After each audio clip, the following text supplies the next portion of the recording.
Good afternoon and welcome back to another ironic introduction to another video. Today I have Sasquatch's abilities as fast as possible, as well as my first impressions and thoughts. That said, let's dive right in. So Sasquatch is a Mystic champion with an attack of 2,121, very low, a health pool of 44,201, now the highest in the game, and a PI of 10,630, about 15th at the time of making this video. His passive is 90% cold snap resistance. He is immune to frostbite effects and armor break debuffs. If his regeneration is inverted, all regens are removed. If the opponent has a buff or is staggered, he has plus 25% combat power rate. This is 50% if they have 4 of these effects instead. His melee attacks have a 30% chance to inflict a 17-second rupture, dealing similar to about 50% of his attack, and this has a 70% chance to trigger if he has Wrath of Tanaraq active. His heavy attacks inflict a 14-second stagger, of which you can stack 2. His Spirit of Rage has a max of 15 stacks. His light attacks have a 30% chance to build 1 rage, with the third light attack in every combo having a 100% chance to build 1 rage. 1 rage is gained every 4.5 seconds Sasquatch has not landed a hit.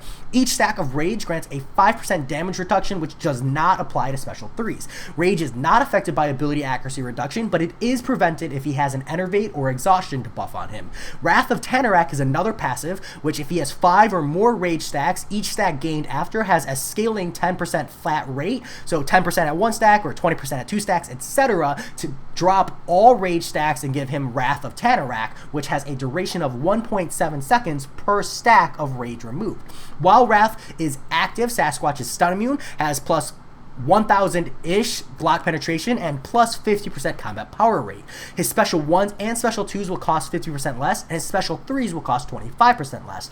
And while his opponents has 3 full bars of powers, his special and heavy attacks will drain 5% of their max power.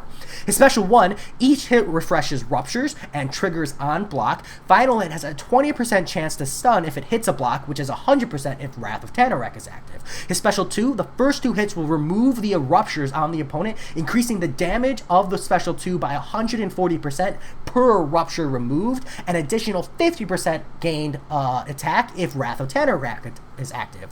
And then the final hit of the special 2 inflicts 3 ruptures, each dealing about 150% of his attack. His special 3 passively regenerates 10% of his missing health over 5 seconds with a plus 1% of missing health gain per rage stack, and he gains up to 5 stacks of rage and activates Wrath of Tanaraq. His awakened ability is when he is below 40%, hitting Sasquatch has a 70% chance to activate Sasquatch's healing factor, which is a passive healing effect of 5% of his missing health over 20 seconds, which stacks up to 3 times. While Wrath of Tanaraq is active, Sasquatch becomes passively unstoppable during special or heavy attacks, and opponents' defensive combat power rate is reduced by 70% during these attacks. That is Sasquatch's abilities as fast as possible. So Sasquatch is an interesting champion. To me, he immediately reads as a defender. I definitely think there is an attack value here, just in the fact that he does have staggers on heavy. He's not the only Mystic champion to have that, so that is relevant. He does look like he has a lot of potential damage, but I also see like a lot of really big drawbacks on this guy. So first off, as a defender, I think he's going to be super annoying. Like, the fact that you can't heal reverse a Mystic champion is really frustrating to me, given that, like, the main heal reversing champions are Captain America Infinity War, Void, and Human Torch. 3 science champions. So I'm not super psyched about the fact that they put an anti-heal reversal mechanic on a Mystic champion. Just kind of seemed counterintuitive. I wouldn't mind it if they put it on, like, a skill champion or something, but on a Mystic, it just kind of feels like a big middle finger. Just my gut feeling, especially considering you're probably going to be using Void, Captain America, Infinity War, and Human Torch to take this guy down. Yeah, it just kind of seemed counterproductive to me. I don't like that his passive is 90% cold snap resistance. That just seems kind of weak. Like, I would have liked to see it 100%. We know in this game that even 10% damage anywhere could be enough to screw you over. The only reason I could see for like 90% cold snap resistance being nice is if they ever put a 10% additional cold snap resistance as a mastery, but then you have to activate that mastery the same way you have to activate Coagulate for Omega Red, and I don't like it. I'm not a fan. I do love that he has frostbite immunity. I think that's really solid. It makes sense because he's Sasquatch, and the armor break debuff immunity as well is kind of neat. Not super common against Mystics, I feel. I don't feel like you're super often armor breaking Mystic champions, but it will inevitably make him more tanky. The combat power rate is neat as well. It's very easy to stick a stagger on the opponent, so just kind of rotating heavies for a base amount of combat power rate gain. So that's a nice effect as well. His medium attacks only having a 30% chance to rupture seems kind of weak, and even 70% chance during Wrath seems kind of weak as well, especially since this is a big factor in the quantity of his damage. I would have liked to see maybe 50% chance to inflict a rupture with 100% chance during Wrath of Tanaraq, and then if their argument is then you could scale too many ruptures, then reduce the duration of time. I think that would have made this guy a bit more consistent, but this is something that maybe having to play around with him to see just how consistent it is to like really understand. I love that his heavy attacks inflict stagger. I would have liked to see this be like a max of 4 given the way this scales with his kind of abilities, but that's okay. 2 is perfectly fine. It's definitely a lot better than 1.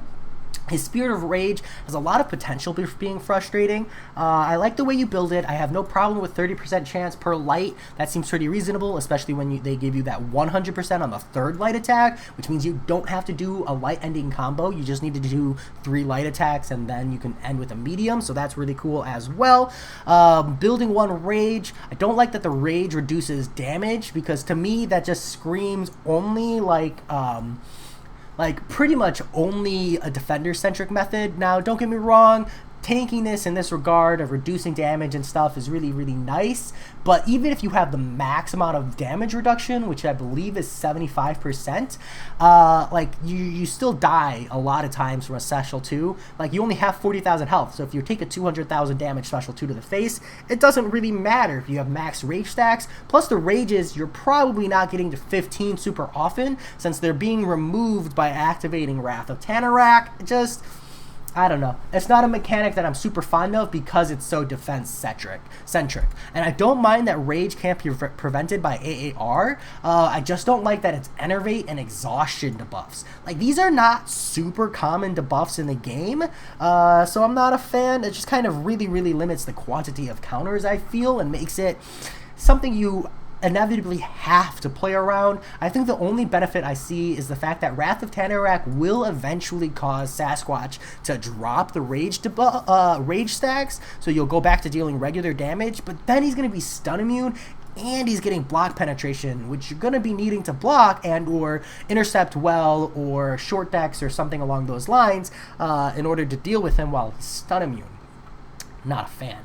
From an attacker's perspective, though, stun immune has some relatively good value, especially if you're dealing with like power stings or something and you can manage to time this. I just don't foresee this being super consistent. Maybe it'll help if you're using him on like ebb and flow or the node in Alliance War where you might need to stun the opponent. Sasquatch being stun immune would give you windows of opportunity where you could parry and not have to worry about being counter stunned. I love the reduced special power gains. I do expect a lot of specials from this guy, but his specials, like overall not being unblockable, means it's going to be a little bit harder to spam specials even with this gained power rate. But I love this like essentially Corvus Glaive's special 2 effect where you can throw specials into them even if they have 3 full bars of power. So that's going to be really, really nice, notably since this is a Mystic champion and you're going to be probably using them to counter champions who have power gain or anything for that reason. Relying on like the staggers to negate power gain. I think Hyperion is the first one that comes to mind. That scenario doesn't come up as often as would be nice in the game, but this is still a really good potential for high damage. So yeah, so for me, this just looks a lot and feels a lot like Tigra. Like, I hate to say it, like, it just looks like another champion, another Mystic champion who feels a little or halfway in the form of utility and flips more onto the side of damage with a huge emphasis on his ability to be a defender. And I'm not a fan. Like, I think that the damage here could be huge. I need to see numbers to really, really know, because while there's a lot of potential, it could also just be depressing if your base damage from your regular attacks is so weak and you're not throwing enough specials to circumvent that. So yeah, overall, I'd say I'm not super hyped about him. I don't ever look at Mystic champions as a damage source. To me, Mystic is mostly all about their utility and their ability to stagger, their ability to power control. And this guy can stagger, but it's on a heavy effect, which is one of the more unreliable forms of stagger in the game. And he doesn't really have power control if they have like actual power gain. Yes, if they're at 3 bars, you can throw specials, but if they have any kind of power gain buff, they're just going to ramp right up to another 3rd bar of power anyways. So yeah, you know, he might be cool. He might have really big damage. You know, maybe there's utility and value there that I'm underselling, but personally, I'm not at all excited about this guy. I see primarily defender-centric, maybe with some good damage to hold relevancy. But hey, let me know what you think. Maybe I'm overlooking something. Maybe there's a lot of value here, and, you know, I just need to be corrected. But that said, as always, I'll talk to y'all later. Peace.